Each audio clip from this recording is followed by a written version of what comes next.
En el programa Prevención, Salud y Vida, con el Dr. Cristian Castillo. El tema de la semana será enfermedades cardiovasculares, obesidad y cirugía bariátrica. Nuestros invitados: desde Ecuador, la doctora Carol Guzmán; desde Brasil, el doctor Jorge Luis Vivar Sánchez. No te pierdas este miércoles 10 de marzo en el programa Prevención, Salud y Vida con el Dr. Cristian Castillo. Buenas noches, público oyente. Nuevamente bienvenidos a un programa más de Prevención, Salud y Vida, transmitido cada 15 días, los miércoles, 20 horas de Ecuador, 19 horas México. Agradecemos el espacio brindado por Radio Online La Mirilla EC. El día de hoy estaremos hablando sobre enfermedades cardiovasculares, obesidad y cirugía bariátrica. El día de hoy contamos con profesionales muy destacados de Ecuador que realizaron sus estudios de posgrado y subespecialidad en México y Brasil, formados en grandes universidades y centros de alta especialidad. Dicho programa será dirigido por mi persona, el doctor Cristian Osvaldo Castillo Cabrera, especialista en cirugía general con alta especialidad en laparoscopía avanzada, cirugía bariátrica y cirugía robótica, con múltiples diplomados en nutrición bariátrica, obesidad, diabetes e investigación.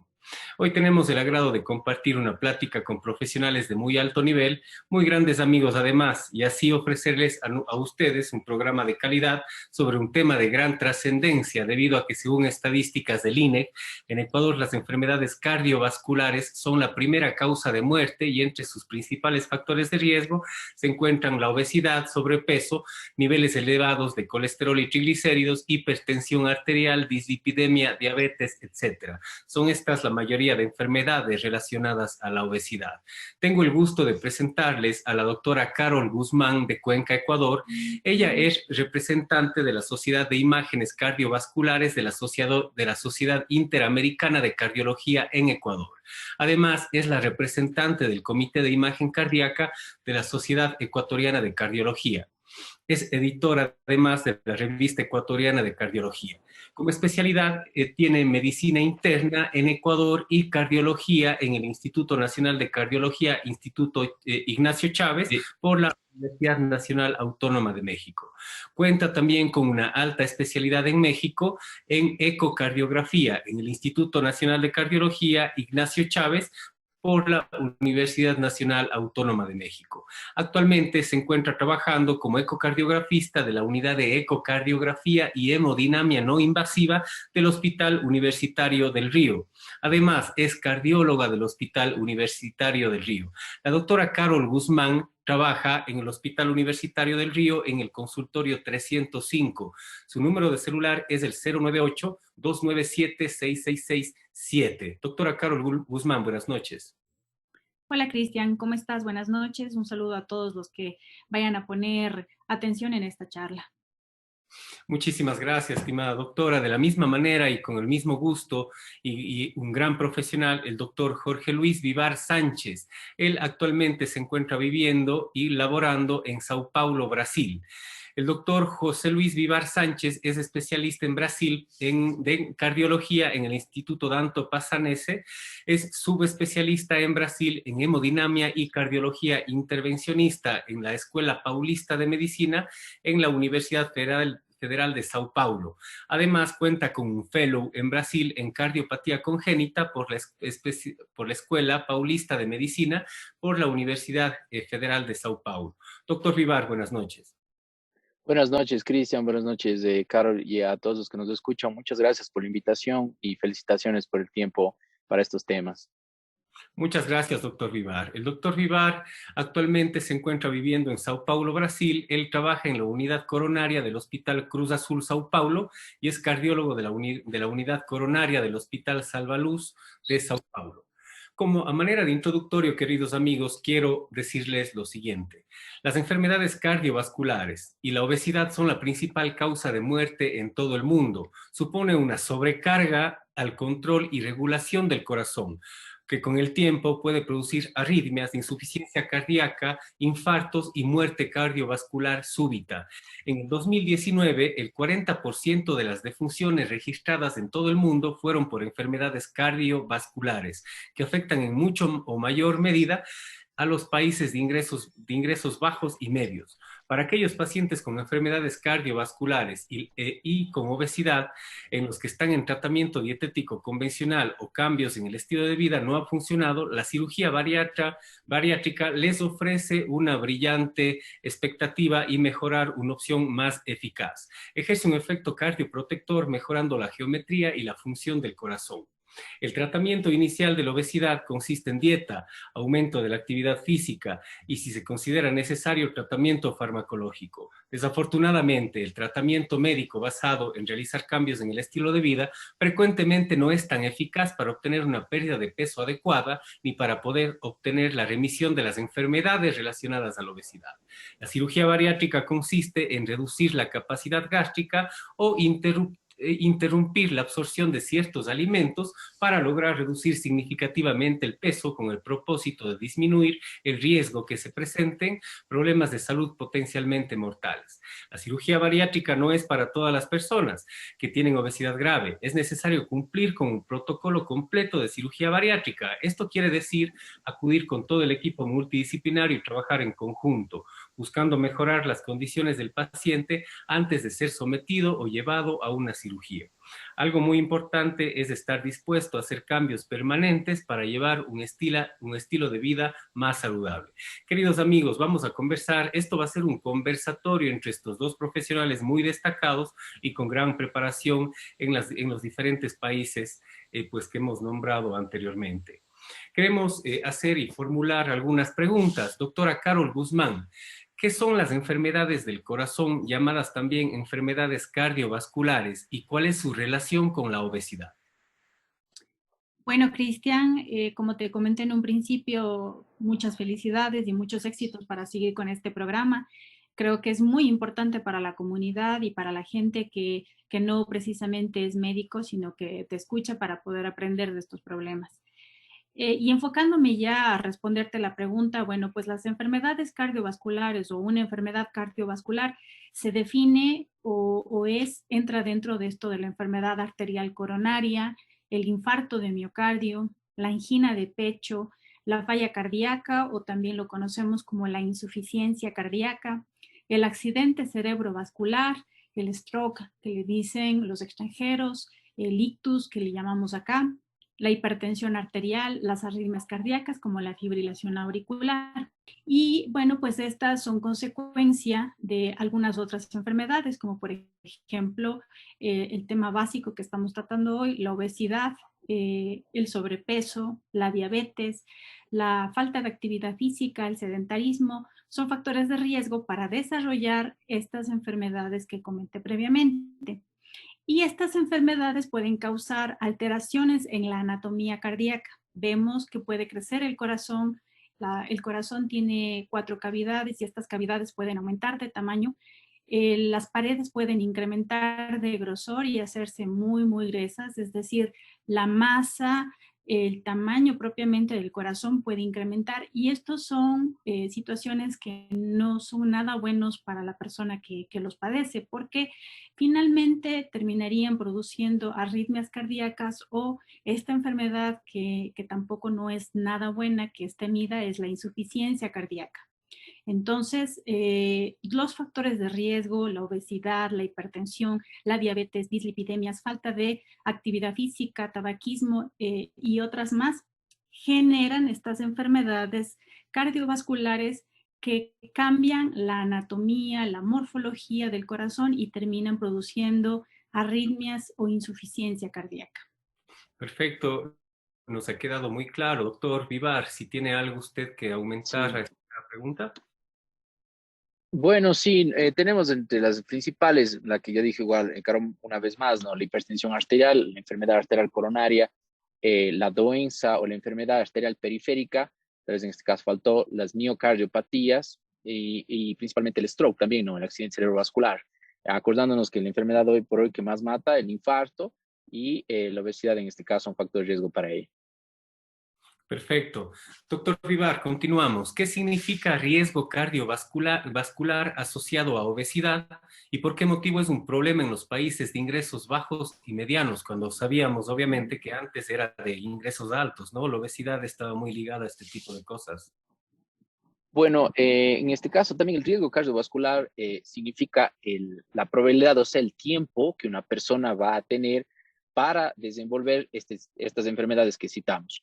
Y nosotros avaliamos eso por medio de un score, ¿no? De una calculadora muchas veces que nosotros tenemos, en el cual generalmente son algunos factores de riesgo. Por ejemplo, la persona si es hombre o mujer, si fuma, si tiene o no diabetes, el nivel de hipertensión arterial y... y con esos datos nosotros generalmente sacamos un porcentaje en el cual nosotros establecemos si el riesgo de esta persona es realmente alto, intermediario o bajo. Existen algunos scores que se pueden utilizar, los más común, el score de Framingham, que se utiliza muchas veces para riesgo cardiovascular, encima de 10%, un riesgo alto, pero en este caso asociado a obesidad, la obesidad aún no está constituido en este score, pero al ser una enfermedad metabólica crónica, lleva en este caso a desenvolver y se asocia con todos los factores que mencioné en este score. Entonces, en los países, viendo otra cosa, en los países eh,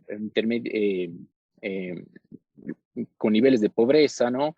Generalmente se asocia principalmente por uno, pienso yo, es la falta de información, ¿no es cierto?, que tiene la gente, es en este caso niveles culturales más bajos, la falta también de acceso a la salud, a exámenes preventivos y que desarrollan en este caso un aumento de riesgo de enfermedades cardiovasculares, ¿no?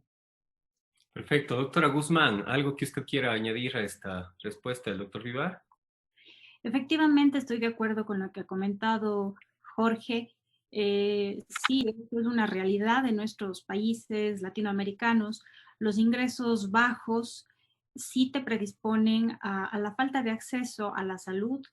Los ingresos que tienes los tratas de dividir para alimentación, para vivienda, para pagar transporte, en fin, tratas de bajar ese gasto en una buena alimentación y por otro lado el desconocimiento de qué es una buena alimentación.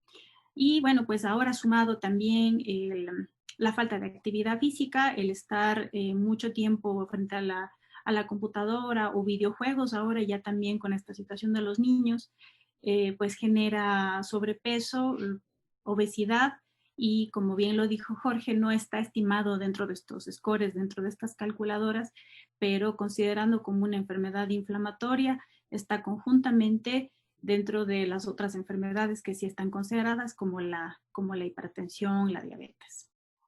Sí, y un dato muy importante es que la obesidad también, el sobrepeso y la obesidad antes de los años 70 era muy disminuido y esto empezó a llamar mucho la atención cuando pues vinieron los electrodomésticos donde tenías el microondas para poder calentar tu comida de forma rápida.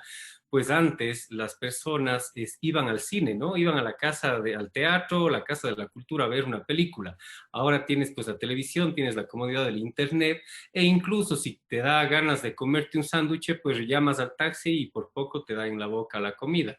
Ese tipo de Claro. cosas han ido cambiando toda la percepción de la obesidad en los países de niveles económicos más altos a niveles económicos medios y bajos.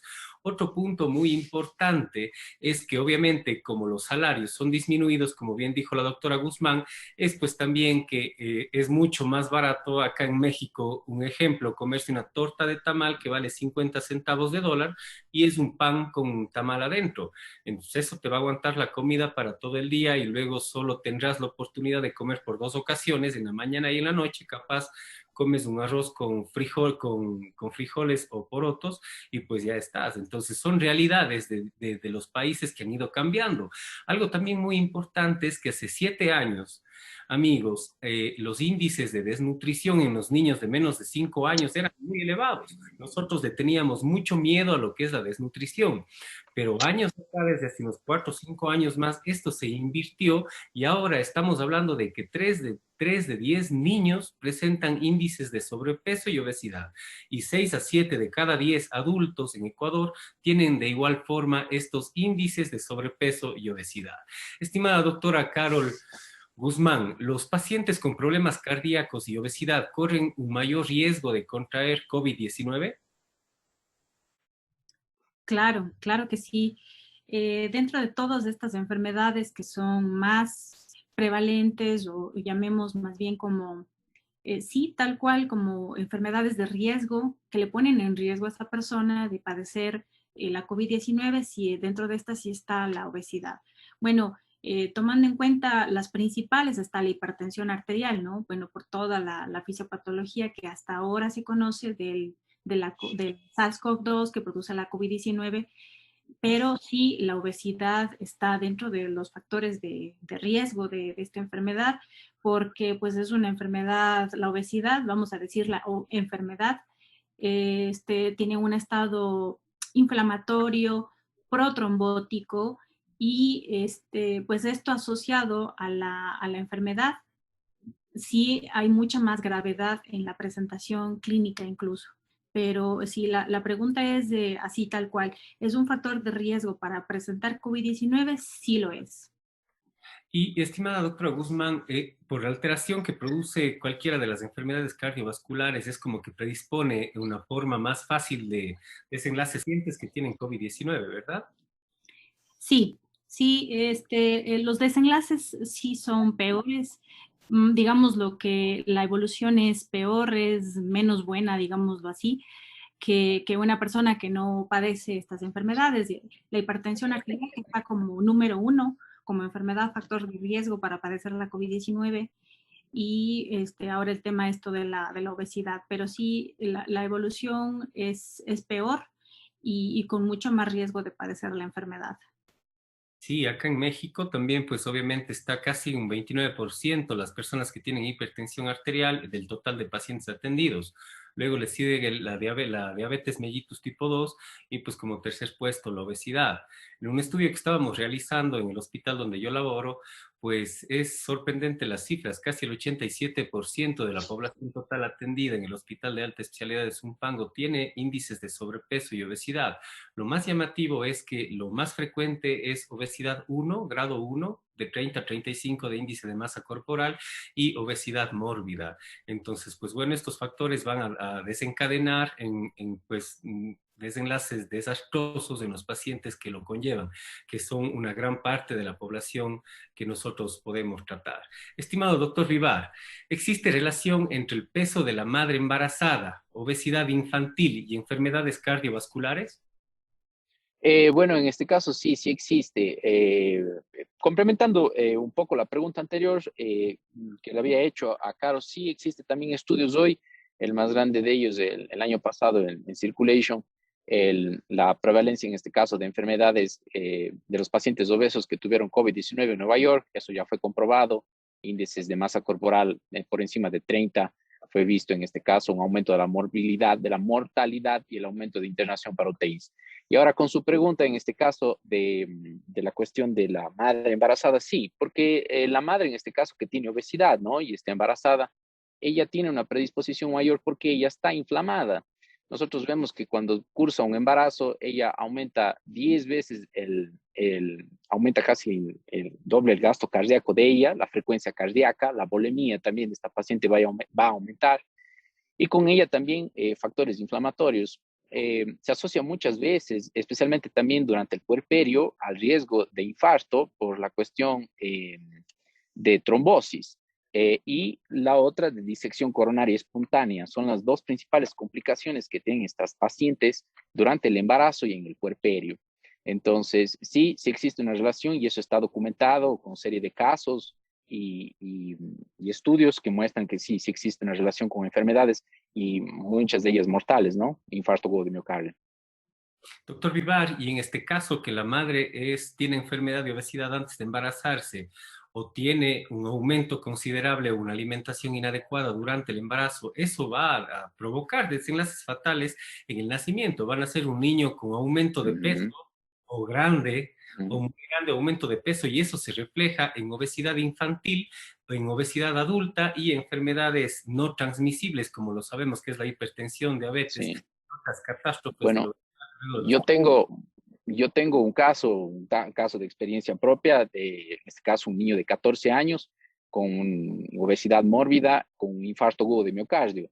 Fue un cateterismo, el paciente fue sometido a cateterismo con 14 años y colocación de stent con 14 años de edad con una obesidad mórbida. Entonces, Existen sí esos casos, niños aún pueden infartarse, pueden sufrir eventos cardiovasculares graves, AVC, infarto, desenvolver hipertensión arterial, y ya se ha visto que ya en esos pacientes desde la niñez ya tienen o presentan placas ateroscleróticas, las cuales nunca desaparecen. Ellas pueden parar su crecimiento con modificaciones del estilo de vida, pero esas placas, las cuales producen las obstrucciones a nivel de las arterias, no desaparecen. Ellas continúan ahí, solo se detiene su crecimiento con la modificación del estilo de vida.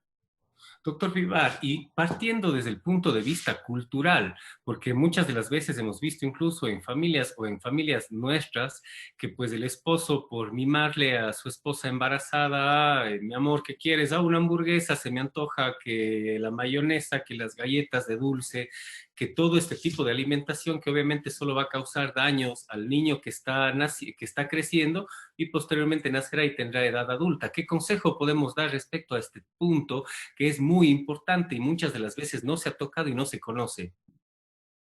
Bueno, principalmente estimular lo que es la actividad física, pero yo creo que principalmente es la cuestión alimentar. Y eso es una cosa que sí es bastante cultural, depende mucho de la familia, pero incentivar en este caso el disminución, por ejemplo, el consumo de sal, creo que es primero eso. La otra, la disminución de alimentos especialmente ricos en lo que es lo que nos atrae un poco más, que son las masas, ¿no? Los alimentos más dulces, eso en esta cosa, intentar disminuir un poco el consumo de estos alimentos.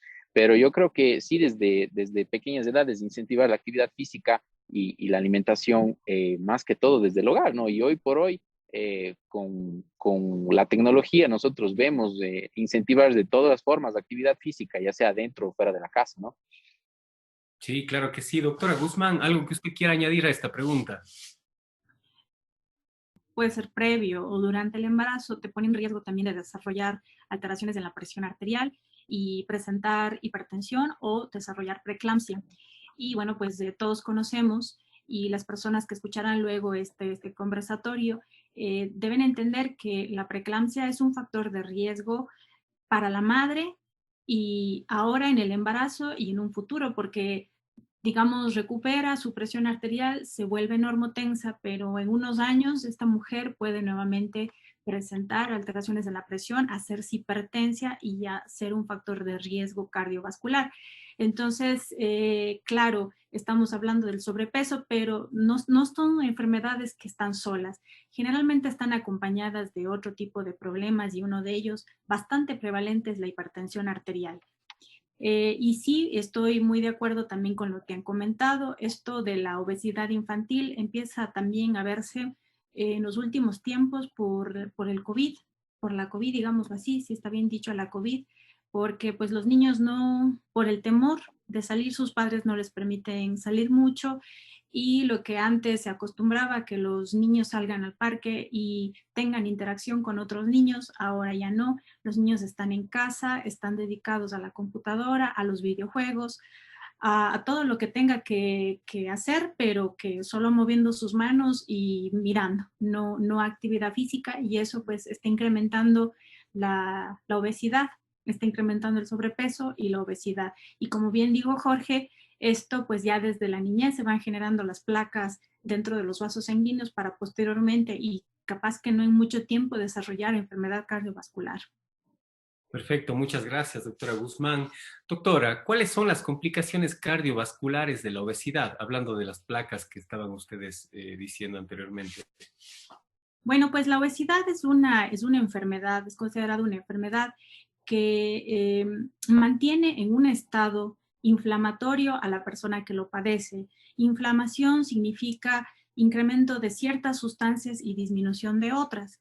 Por ejemplo, tenemos un incremento del tono o de la actividad simpática, que esto hace que la persona esté como que todo el tiempo con unas frecuencias cardíacas más altas, porque pues su corazón está trabajando para, para llevar sangre a más cantidad, a más masa corporal, y bueno, pues su actividad simpática, lo contrario, lo parasimpático, que disminuye la actividad en estas personas obesas, la actividad simpática que aumenta, frecuencia cardíaca, presión arterial, están incrementadas.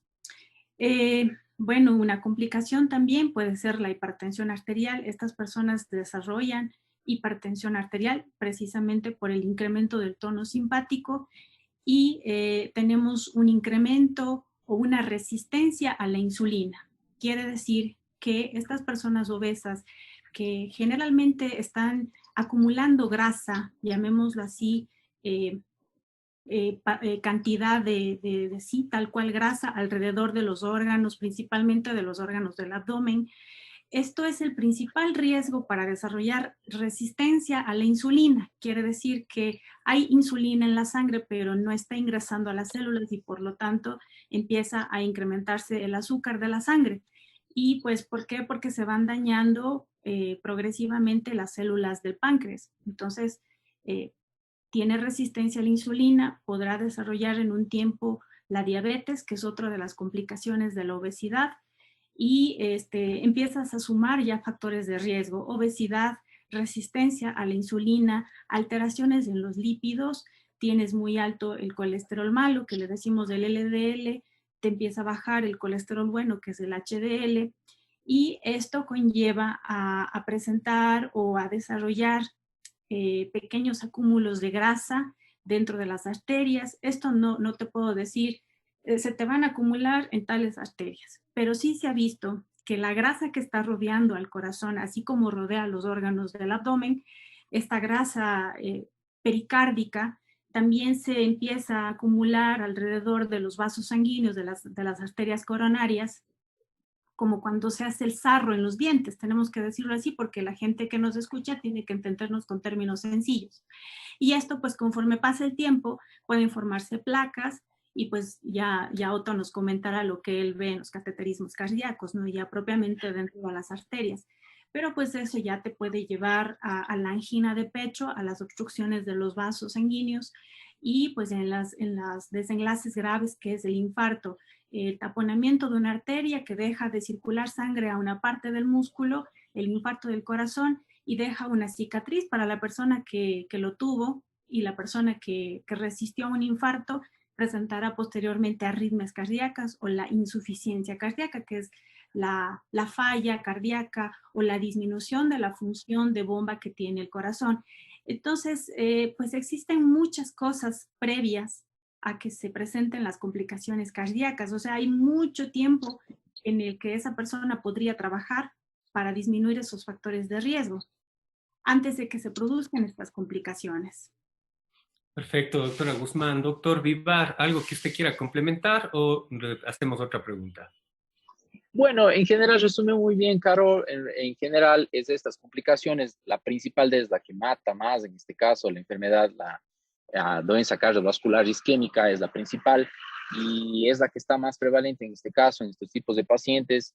Recordar que los pacientes obesos, el tratamiento en este caso con cateterismo cardíaco lleva a complicaciones mayores, ¿no? Por la realización ya del procedimiento. Existen muchos casos que los pacientes por el tamaño de ellos, por el índice de masa corporal tan altos, no pueden ni siquiera ser sometidos a este tipo de procedimientos de un cateterismo porque por el peso no aguanta a veces la máquina. Entonces, son algunos detalles, algunas complicaciones que se dan en estos pacientes, pero en general es eso lo que mencionó Carol.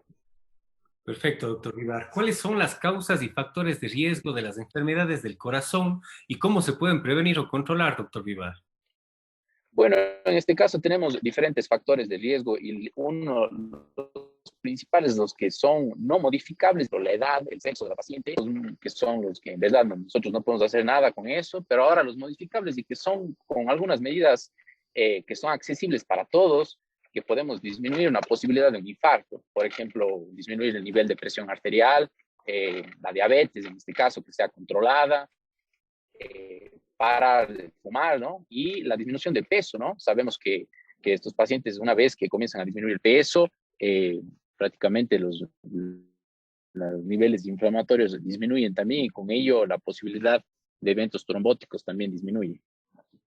Perfecto, doctor Vivar. Esta es una pregunta que yo quisiera que los dos respondan. Doctora Carol Guzmán, ¿qué opinión tienen al respecto de cirugía bariátrica y la mejoría de las enfermedades cardiovasculares, sea pre o post intervención de la parte de los intervencionistas cardiovasculares? Bueno, pues la cirugía bariátrica es un procedimiento que tiene sus indicaciones, que tiene su preparación, porque tú lo dijiste bien como una introducción, esto no es para todos los pacientes. Pacientes obesos pasarán primero por un proceso de una nutricionista, un médico psicólogo, no un médico, pues un psicólogo, y sus valoraciones para ver que su corazón esté en un buen estado y pueda resistir una cirugía, con el médico endocrinólogo para evaluación de todo su perfil hormonal, porque son pacientes que ya habíamos dicho tienen resistencia a la insulina y otros pues son diabéticos. Y lógicamente pues que la evidencia es muy clara, eh, es muy trascendental porque estos pacientes que son llevados a cirugía bariátrica mejoran de su presión arterial, pacientes que tomaban dosis altísimas de antihipertensivos, 3, 4 medicamentos porque estaban resistentes al tratamiento, resulta que posterior a la cirugía, no inmediatamente, pero pues ya conforme pasen las semanas, se ve que sí existe una disminución en la dosis de los medicamentos antihipertensivos y los pacientes que tomaban antes de medicación para la diabetes o que incluso utilizaban insulina para controlar su glucosa, ahora ya no la necesitan. Entonces, sí es una gran ayuda para estos pacientes y se ve que disminuye la mortalidad a largo plazo. Sí hay una disminución de la mortalidad en estos pacientes y prácticamente pues se salvan, ¿no? Se salvan de complicaciones que habíamos comentado, como la más temida, el infarto de miocardio, que puede llevar a la muerte súbita al paciente que la padece. Perfecto. Doctor Vivar, ¿cuál es su opinión respecto? Para la gente que nos está escuchando muchas veces de la forma un poco más así simple, por ejemplo, si usted tiene un nivel de hipertensión arterial de 160, 170 y se somete a una cirugía bariátrica, a cada 10 kilogramos que comience a bajar el peso, la presión sistólica baja 10 milímetros.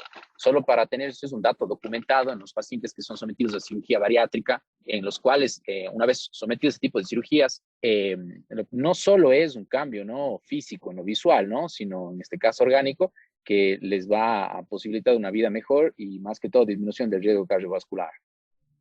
Perfecto. Y yo, queridos amigos, quisiera comentarles también que el sobrepeso y la obesidad es el origen de un todo.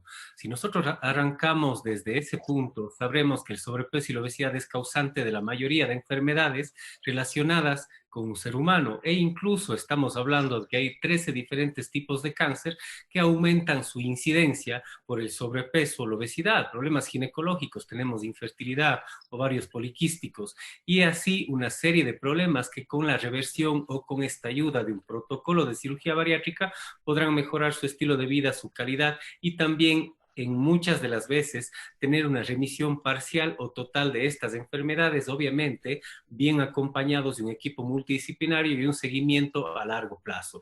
Muchas gracias, doctor Vivar. ¿Qué exámenes del corazón tengo que realizarme si quiero operarme de cirugía bariátrica y tuve un infarto previo o tengo alguna enfermedad cardiovascular?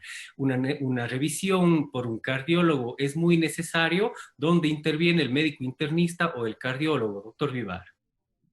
Bueno, en este caso, los pacientes que se van a someter a una cirugía bariátrica y que no tuvieron, son dos casos, ¿no?, que no tuvieron un infarto agudo de miocardio y que no fueron sometidos a cateterismo cardíaco, lo ideal es que ellos sean sometidos a yo generalmente mando un electrocardiograma, ¿no?, los exámenes de sangre que ya el endocrinologista o el cirujano en este caso encamina, un ecocardiograma, generalmente solicitado también, y principalmente yo sí soy muy afín de realizar lo que es una prueba funcional. La prueba funcional en este caso sería un test ergométrico, una cintilografía, que en los pacientes de riesgo moderado a riesgo alto sí sería bueno realizar. Ahora, un paciente obeso de riesgo bajo, me parece que la realización de un electrocardiograma, un ecocardiograma y exámenes de sangre podría ser sometido a una cirugía bariátrica sin inconvenientes. Eso es lo que nosotros realizamos en el consultorio.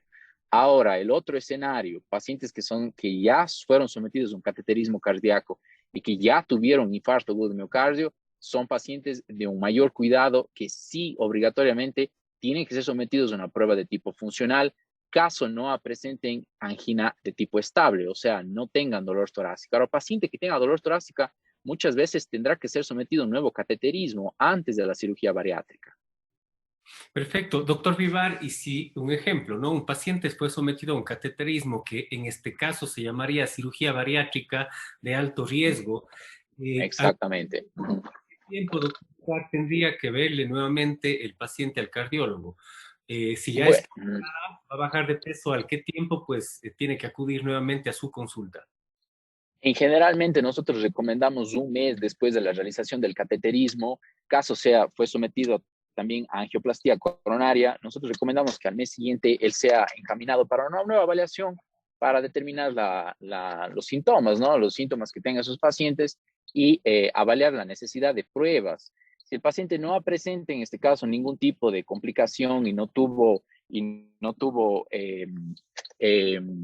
complicaciones durante el cateterismo y está bien, generalmente no solicitamos nada más. Ahora, si en este caso presenta de nuevo angina, o sea, dolor de pecho, nosotros muchas veces solicitamos un nuevo cateterismo, sí.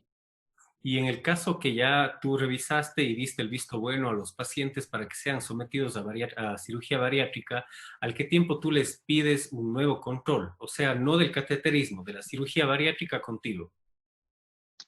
En ese caso ya va a ser un poco más prolongado. Generalmente son entre 4 meses a 5 meses, depende de cada caso, pero ya no sería un control más excesivo. Acordarnos que los pacientes que son sometidos a cirugía bariátrica disminuye mucho la necesidad de intervenciones, ¿no? De procedimientos y disminuye también la necesidad de procurar un cardiólogo, ¿no? O sea, el número de consultas por año también disminuye en estos pacientes, ¿no? Mejoran mucho su calidad de vida y la necesidad de medicamentos también.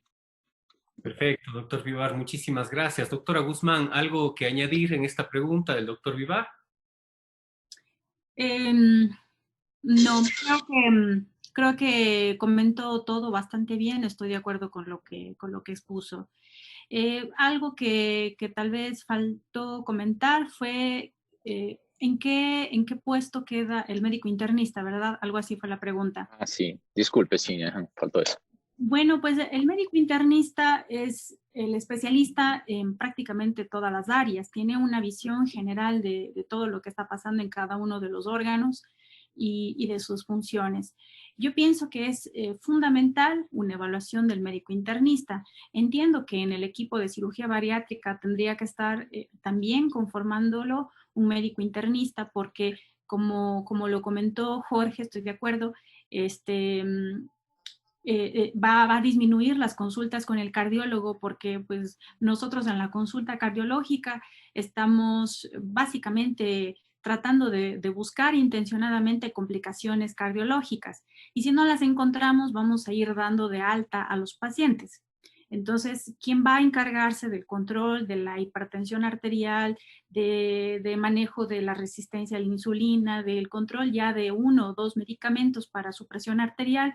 Probablemente sea el más indicado el médico internista. Creo que ese sería el papel fundamental, es una persona, una pieza, digámoslo así, fundamental en el manejo clínico del paciente pre, durante y post cirugía bariátrica. El cardiólogo va a estar vigilando estas complicaciones si es que es un paciente enfermo cardiológico, toda la vida va a estar de la mano con el cardiólogo, pero si es un paciente que nunca tuvo una complicación cardiológica y que de pronto en la ecografía del corazón encontramos sí una cardiomiopatía por la obesidad, es decir, ya hubo un incremento en el tamaño del corazón, paredes engrosadas, nosotros haremos el seguimiento electrocardiográfico, ecocardiográfico, porque tenemos que ver que el tamaño del corazón nuevamente disminuya y esto lo veremos. Pasarán meses, pasará mucho tiempo para que veamos la mejoría en el corazón, en la función del corazón, en el tamaño y en la función diastólica, es decir, en la relajación del corazón. Ya son parámetros de especialidad, son parámetros ecocardiográficos que los tenemos que corroborar, tenemos que medirlos para poder decirle al paciente, su corazón ya está bien, usted ya está en un mejor estado o le damos la mejor noticia de que se curó completamente, está dado de alta, regrese en un año para una revisión. Creo que eso sería más o menos cómo se manejan estos pacientes post cirugía bariátrica. Perfecto, doctora Guzmán. Yo quisiera añadir, amigos, como los programas anteriores hemos tocado estos temas de obesidad y cirugía bariátrica y las respectivas o enfermedades que las acompañan, quisiera de nuevo pronunciar y nombrar, ya que estamos hablando de un protocolo de cirugía bariátrica que cuenta con varios especialistas. Dentro de nuestro brazo derecho está el nutriólogo bariatra. Una cosa es ser nutriólogo sin una especialidad en cirugía bariátrica porque cambian muchas cosas. Está el psicólogo o el psiquiatra. También se encuentra el deportólogo, que es una pieza muy importante y fundamental en nosotros. Tenemos el médico internista, claro que sí, él es también una piedra angular que decide las derivaciones o no de los pacientes. Luego de esto tenemos el cardiólogo, tenemos si hay algún tipo de enfermedades como infartos previos, si tienen que revisar algún ecocardiograma o alguna cosita, alguna necesidad superior. También tenemos el endocrinólogo. Muchos de los pacientes, no muchos, algunos tienen hipotiroidismo o enfermedades endocrinas. Entonces aquí el endocrinólogo va a ser una pieza, una clave angular también para nosotros. Si nosotros dentro de la historia clínica o la interconsulta sospechamos que el paciente tiene problemas durante el sueño, como el que es la apnea obstructiva del sueño, que es el cese de la respiración, aquí también incluimos un examen complementario que se llama la pletismografía, que es un examen del sueño. Endocrinólogo que pues obviamente cuando el paciente tiene problemas hormonales, ya sea diabetes, sea hipotiroidismo, hipertiroidismo, cualquier alteración Ya. endocrina. También pues vamos a añadirle al neumólogo si tenemos un paciente con problemas del sueño, como es la apnea. Ese es nuestro equipo multidisciplinario para un poquito ser más claros con la pregunta y la respuesta de la doctora Carol Guzmán. Doctora Guzmán, ¿cuál es el riesgo de que un paciente que vaya a ser operado de cirugía bariátrica no tenga una adecuada valoración cardiovascular? ¿Por qué es tan necesario la valoración de un médico internista o un subespecialista en cardiología, doctora Guzmán? Todo paciente que va a una cirugía tiene que recibir una evaluación cardiológica. A partir de los 40 años es prácticamente una cosa obligatoria. Se dice que antes de eso, siempre que exista algún factor de riesgo, es decir, los que habíamos comentado, es hipertenso, es obeso, tiene resistencia a la insulina, tiene antecedentes familiares con enfermedad isquémica, por ejemplo, en familiares de primer grado. Entonces, dependerá de los factores de riesgo, dependerá de antecedentes familiares, la edad propiamente, pero básicamente es esa, digamos, la regla. Ahora, todo paciente que va a cirugía bariátrica, al menos en mi hospital, todo paciente tiene que ir a una investigación de posibles enfermedades cardiológicas. Entonces, todos van con el cardiólogo.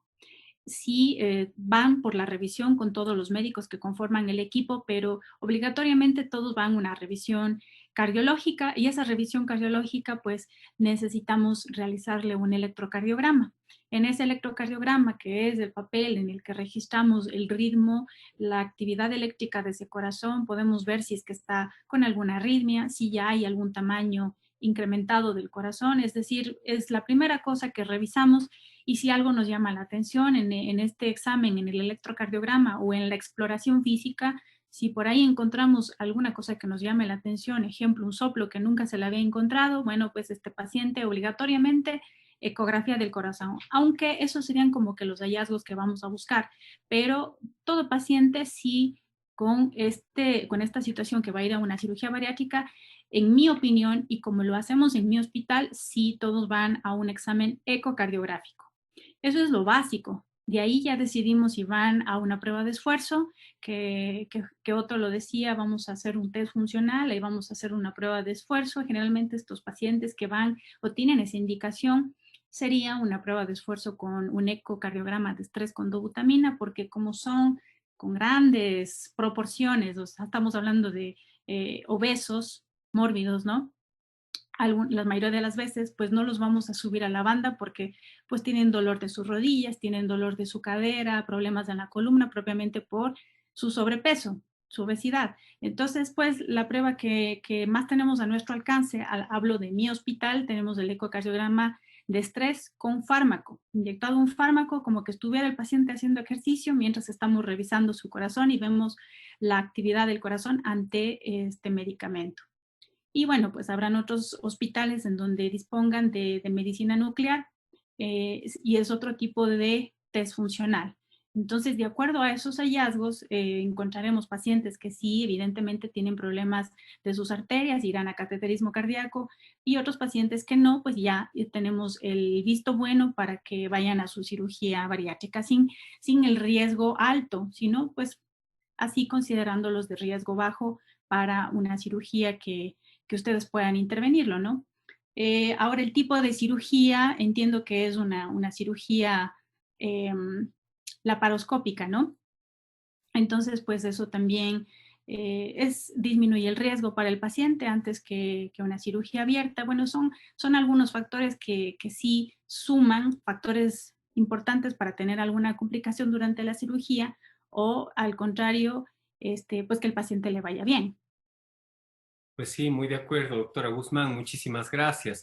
Doctor Vivar, ¿algo que usted quiera añadir a lo que la doctora Guzmán nos acaba de responder? No, me parece que así, en el momento de realizar la cirugía bariátrica todavía existe bastante, en el pasado existía un riesgo muy alto, ¿no? Con estos pacientes son las cirugías muy mórbidas, ¿no? Se hacía a cielo abiertas, ¿no? Hoy por hoy con la introducción de la cirugía robótica que tú la haces, ¿no? La cirugía laparoscópica, el riesgo en este caso disminuye. Pero igual estos pacientes tienen un riesgo alto, aún así sometiéndose a cirugías menos invasivas, el riesgo de infarto, trombosis pulmonar, trombosis TBPN, trombosis venosa profunda, existe aún el riesgo de sangramiento también. Entonces, esos pacientes aún contienen esos riesgos, pero con una evaluación cardiológica previa bien hecha, me parece que el riesgo disminuye bastante en estos pacientes.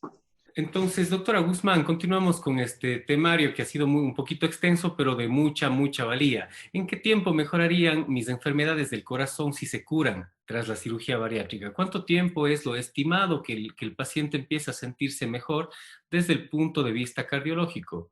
Bueno, pues yo creo que ahí depende, ¿no? Depende de si es que tuvo ya un diagnóstico de una enfermedad cardíaca, creo que eso es básicamente a lo que te refieres.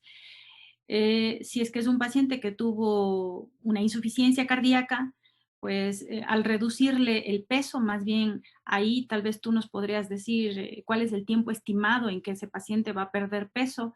Yo te diría que nosotros los citamos a esos pacientes un mes posterior a la cirugía. Luego, posteriormente, lo revisamos a los 3 meses y así sucesivamente. Ese es más o menos el tiempo en el que en mi hospital lo revisamos a ese tipo de pacientes. Entonces, al mes ya empiezo a ver que ese paciente ya está la presión más baja, que ya le tengo que hacer modificaciones en los medicamentos de la presión. Ya programo un ecocardiograma y veo los primeros cambios que se producen principalmente no en el tamaño, porque eso sí me va a tomar probablemente unos 3 meses, 4 meses, incluso puede ser un poco más de tiempo, pero más o menos. Entonces ya programo un ecocardiograma y lo que ya puedo empezar a ver son mejorías en la función diastólica.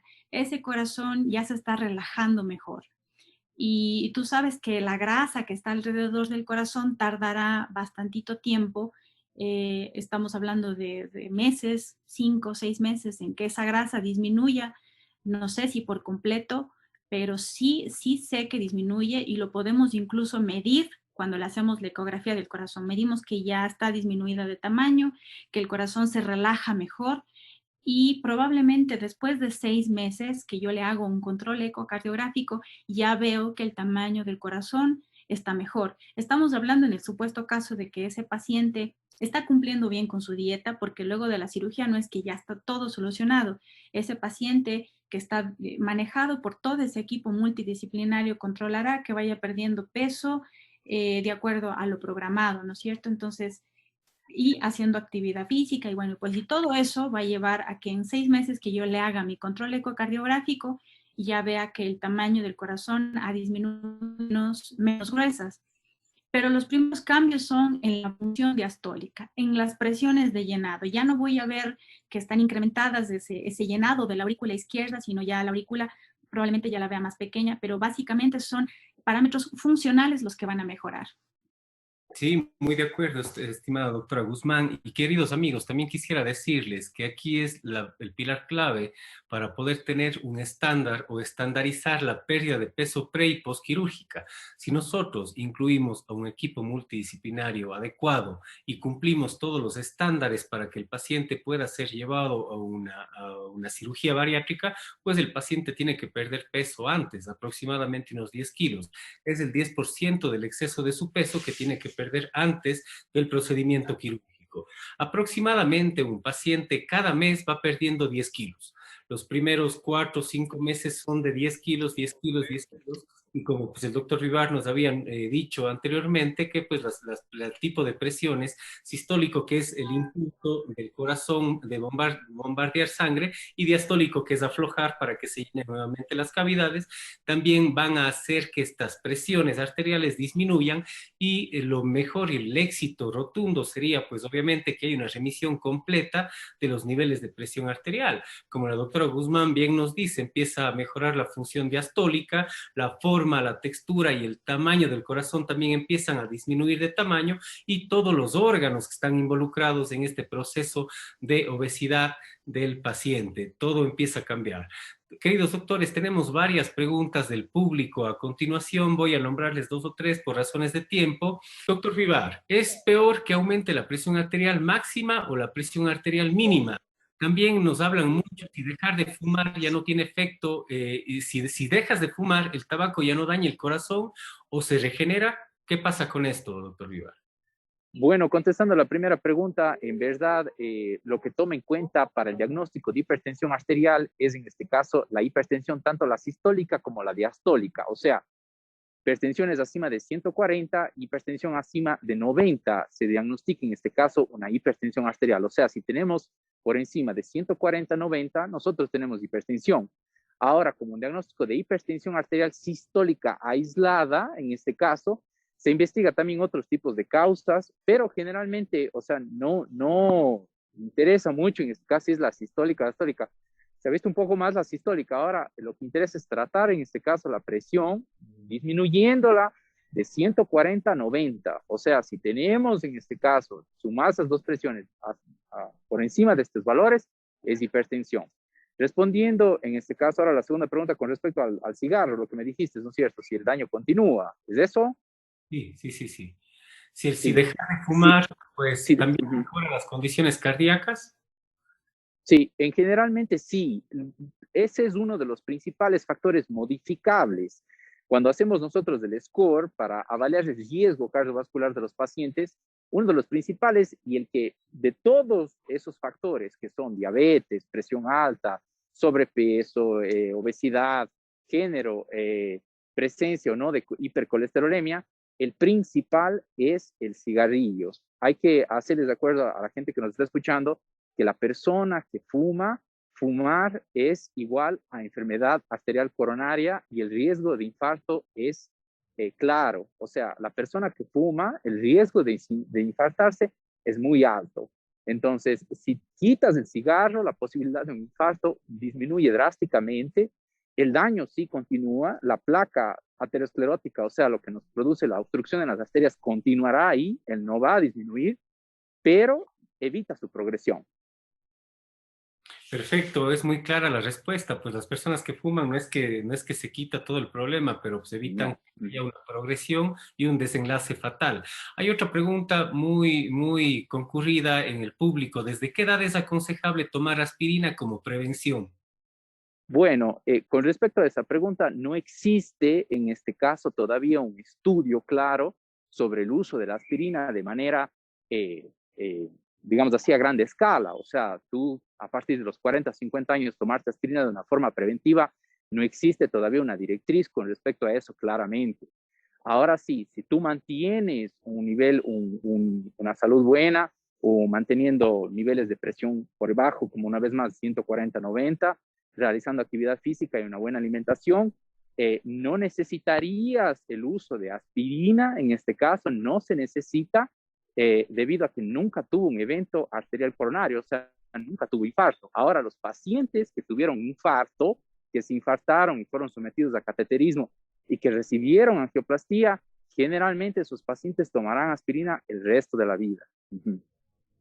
Perfecto, perfecto, muy clara. Doctora Guzmán, a ver, me dice, tengo taquicardia sinusal todo el tiempo, pero no me pasa con medicina. Muchas de las veces tengo que tomarme 2 seguidas para poder descansar porque siento que el corazón se me sale. ¿Qué debo hacer? A ver, la taquicardia sinusal, primero hay que saber si es taquicardia sinusal, porque sí, claro, o sea, si efectivamente es una taquicardia y yo, cardiólogo, le hago un electrocardiograma y le digo, sí, usted tiene taquicardia sinusal, hay varias causas. Puede ser por problemas inflamatorios, infecciosos, eh, fiebre, una enfermedad COVID, que estamos en esta época, ¿verdad?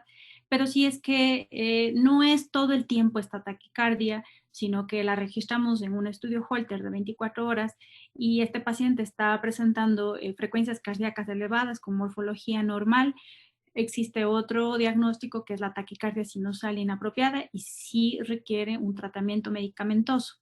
Pero no puedo decir tiene que tomar tal tratamiento porque evidentemente todos esos pacientes que tienen palpitaciones tienen que evaluarse, tenemos que escucharle el corazón, tenemos que buscar si no está teniendo soplos, si no está desencadenando por ahí una infección, una endocarditis y está teniendo taquicardia por eso, o si no está haciendo el debut de una enfermedad inmunológica inflamatoria, o si está en un estado de ansiedad y más bien no tenemos que tratarlo nosotros como cardiólogos, sino lo tenemos que referir con el psicólogo o con el psiquiatra muchas veces porque pues está muy ansioso y requiere medicación ansiolítica. Entonces, todo va a depender de esa evaluación cardiológica, de esa interrogación y hablar con el paciente, pero no puede automedicarse. Ningún paciente puede estarse tomando ninguna pastilla porque vio que sirve para esto o al vecino o al amigo le resultó. No, eso sí, prohibido completamente porque podemos echar a perder nuestros riñones y bueno, pues hacernos más daño. Perfecto, me parece muy bien la respuesta que la doctora Guzmán nos ha dado. Tenemos varias preguntas del público, pero bueno, por cuestiones de tiempo vamos a cerrar este conversatorio que ha sido muy aprovechado por todos ustedes. Doctora Guzmán, para cerrar esto, ¿cuáles serían las recomendaciones cardiosaludables para una persona? Muy bien, muy buena pregunta. Y vamos ahí en orden, vamos desde lo más fácil hasta lo más complejo. Tal vez no tan fácil, pero bueno, básicamente la dieta. Tú sabes que una dieta equilibrada es la base de todo. El comer bien, y el comer bien significa saber balancear tus calorías y saber balancear la cantidad de cada una de estas cosas que tiene que tener tu comida. Tiene que tener proteína, tiene que tener fruta, tiene que tener sal, tiene que tener aportes de electrolitos. Entonces, si necesitas investigar un poquito, yo recomiendo siempre a mis pacientes, les digo, tiene que comer poca sal, porque se demuestra ya mucho en muchos estudios que la sal retiene líquido y eso pues está demostrado que te sube la presión arterial. Entonces, no es que no comas nada de sal, sino reduce la sal. Fíjate en todo lo que compras y que diga bajo en sal. Evita las gaseosas porque tienen sal.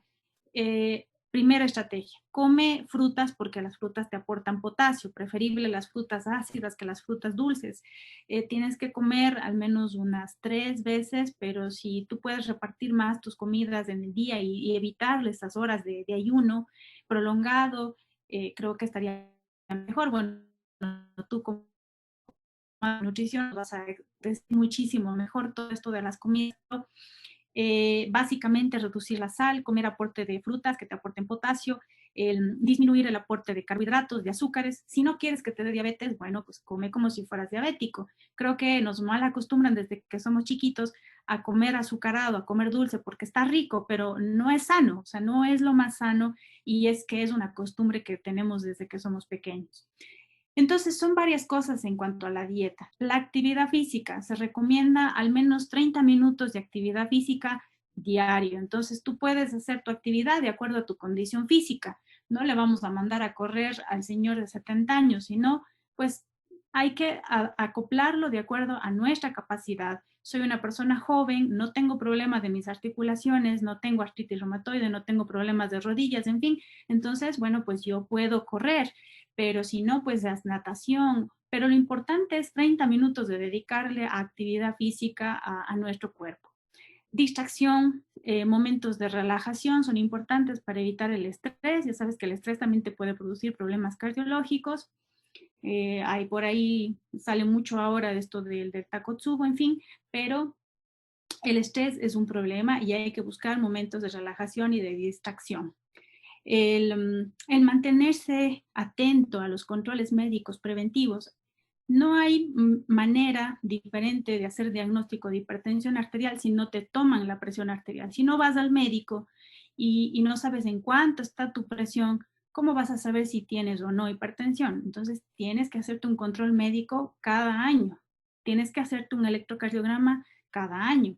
Es decir, necesitas ya ir previniendo, no esperar a que te venga el infarto y ahí sí empezar a cuidarte. Hay que prevenir. Exámenes de laboratorio, de rutina, ver cómo está tu hemoglobina, ver cómo está tu función renal, tus electrolitos, tu glucosa. Entonces, cada año hazte un examen de sangre. Creo que son las estrategias básicas y bueno, pues evitar todo lo que es nocivo. Sabes que el cigarrillo es malo, que causa cáncer, que causa infartos. No fumes y si es que fumas, tienes que dejarlo definitivamente. Busca ayuda en clínicas de cigarrillo, con el psiquiatra que te ayuda a dejar de fumar, pero hay que dejar de hacerlo. Evita estar en contacto con personas que fumen porque pues el fumador pasivo también se enferma. Y, y la medicación, si es que tienes que tomar, porque ya te diagnosticaron de hipertensión, ya te diagnosticaron de diabetes, tienes que acudir donde el médico para que te diga qué tienes que tomar, a qué dosis y nunca automedicarse. Mucho cuidado con eso. Aquí en nuestra región es muy común que las personas tomen las aguas medicinales, que tomen agarran estos atados de aguas medicinales y vienen descontrolados del riñón. Por ahí ya tenían una insuficiencia renal, se toman las aguas medicinales porque por ahí escucharon que es bueno para alguien y vienen peor. Entonces, no hay que automedicarse, no hay que tomar estas aguas, hay que tomar lo que el médico certificado le indique y a las dosis a las que esté indicado. Tengo pacientes que se les acabó el medicamento de la presión y la esposa sí toma también para la presión, pero toma otro tipo de pastilla. Y a él se le terminó y hasta ir al médico empezaba a tomar la pastilla de la esposa y resulta que la pastilla de la esposa era un beta bloqueador. Y este paciente venía con las frecuencias en 40. O sea, según él, estaba controlándose de la presión, tomando la pastilla de la presión de la esposa, pero no era la que a él le correspondía. Entonces, hay que tener mucho cuidado con lo que estamos tomando. No automedicarse, seguir las indicaciones del médico y ser muy cautos en tomar en cuenta los signos de alarma. Si te duele el pecho, si te falta el aire cuando caminas o cuando subes gradas, no estás bien. Son signos que te tienen que llamar la atención. Si antes subías 3 pisos y todo bien, y ahora subes al segundo piso y ya tienes que parar porque que te falta el aire, eso es disnea. Tienes que acudir donde un médico para que te revise, hacerte un electrocardiograma. Si te duele el pecho, si te oprime, si te va al cuello, a la mandíbula, se va al brazo izquierdo, te pones sudoroso, pálido, es un signo de alarma, tienes que ir inmediatamente a la emergencia porque puedes estar teniendo un infarto. Entonces, desde la prevención hasta darse cuenta si estás teniendo un problema. Perdón si me extendí mucho, Cristian.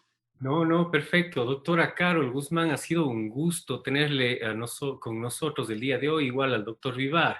Queridos amigos, debido a que las enfermedades cardiovasculares representan la principal causa de muerte en el mundo, el desarrollo de medidas preventivas sería una conducta racional que salvaría vidas. La cirugía bariátrica no solo disminuye el peso de los pacientes que se someten a ella, sino que también reduce otros factores de riesgo cardiovascular, como los niveles de azúcar, colesterol, triglicéridos, presión alta, entre otros, que nuestros queridos ponentes han dicho el día de hoy. Estimados amigos, amigas, agradezco nuevamente su tiempo a los ponentes y los radioescuchas. Esperamos que la información brindada se comparta y genere un impacto de conciencia en todos los sectores. Los gobiernos, los servicios de salud públicos y los seguros privados no se dan cuenta que la obesidad es el origen de la mayoría de enfermedades severas de la población y sus complicaciones o sus tratamientos diarios superan los costos hasta 25 veces más un protocolo de cirugía bariátrica metabólica o cirugía para la pérdida de peso y sus enfermedades. Es necesaria una adecuada selección de profesionales certificados, reconocidos por el CENESID. Esto evitará en gran medida complicaciones en todos los escenarios posibles. Un saludo muy afectuoso y muchas gracias. Les voy a decir nuevamente los contactos. La doctora Carol Guzmán en Cuenca, Ecuador, atiende en el Hospital Universitario del Río en el consultorio 305. Su número de celular es el 098-29-76667. El doctor Jorge Vivar Sánchez, actualmente radicado en Brasil, está en la unidad coronaria del Hospital Cruz Azul de Sao Paulo y es cardiólogo de la unidad coronaria del Hospital Salva Valuz de Sao Paulo. A continuación les dejo el contacto de los ponentes y para que ustedes tengan una mayor o alguna duda que tengan, pues se acerquen a ellos y les puedan visitar en sus consultorios, o sea, vía WhatsApp. Un saludo muy cariñoso a todos ustedes. Gracias.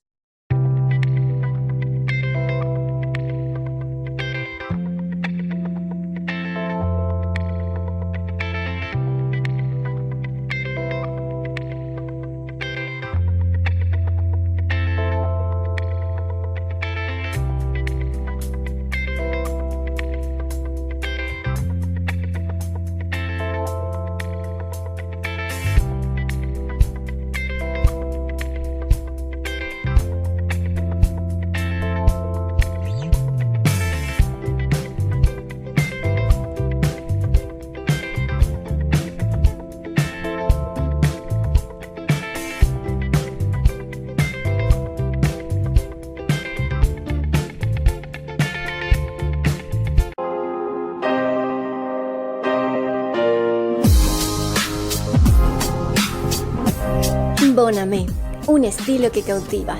Línea de ropa, zapatos, sombreros de paja toquilla, bolsos y accesorios.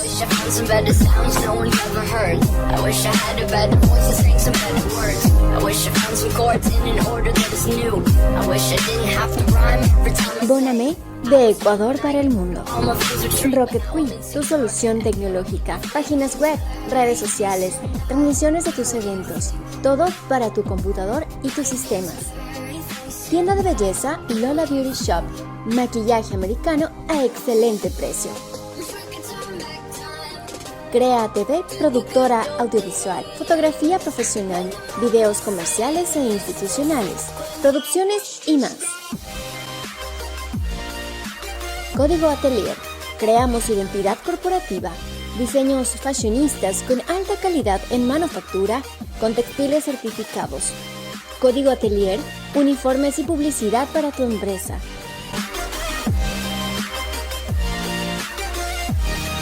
Tienda de ropa Cactus, camisetas con bordados personalizados. Contactos 099 11 04 71 7.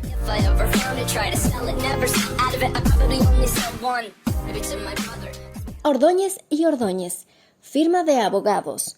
Profesionales sólidamente confiables, con experiencia y prestigio. Elige a los mejores. Ordóñez y Ordóñez, firma de abogados desde 1873.